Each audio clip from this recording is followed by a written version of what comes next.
Derrel Jazz Johnson, MSG Varsity, Fathers and Sons Magazine, RazzandJazzSports.com.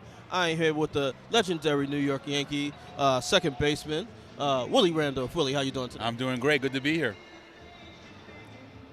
What are some thoughts that come to mind when I mention the name Dr. Martin Luther King Jr. to you? Oh, well, a lot of thoughts come to mind.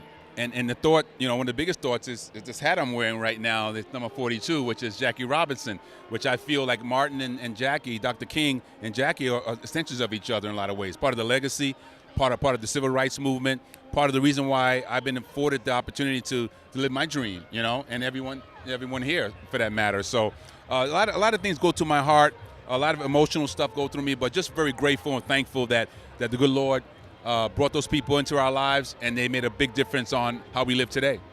As a professional baseball player, how were you inspired by Jackie Robinson? Well, he was my first hero, because back when I was growing up in Brooklyn, New York, in Brownsville, I didn't have heroes or whatever that I can look to.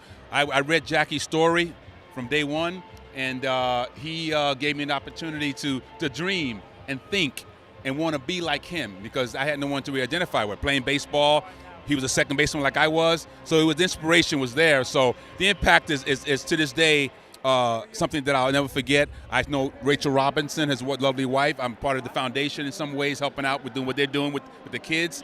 So it was very instrumental in my life, and he was probably my biggest hero.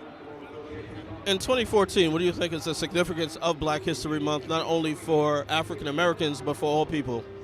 Well, it's significant because it's history. That's what it's all about. I mean, you don't have to be African American to understand that their impact was not just for African Americans, but across the board.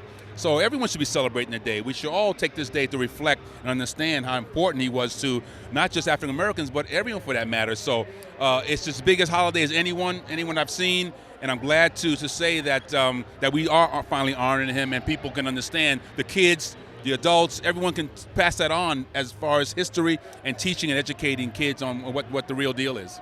Final question. We have the Brooklyn Nets against the New York Knicks tonight. Both teams aren't playing as well as many of us expected. Fans and experts and the so-called experts alike. Right. Which team do you think has the better chance of turning it around this season? Boy, right now, that's a tough question. A good question, because both teams are floundering right now, obviously. I think they will get themselves together.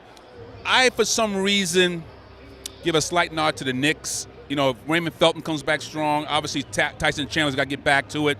The Nets without Brook Lopez is going to be hard. If you don't have a good center, it's hard. But the division is weak, so I think that they could get themselves together. They got to start now, and I think they can make the playoffs. How far they're going to go is another thing, but I think that the whole idea of them still being in the mix, even though they struggled this year, it's encouraging. Thanks a lot for your time, brother.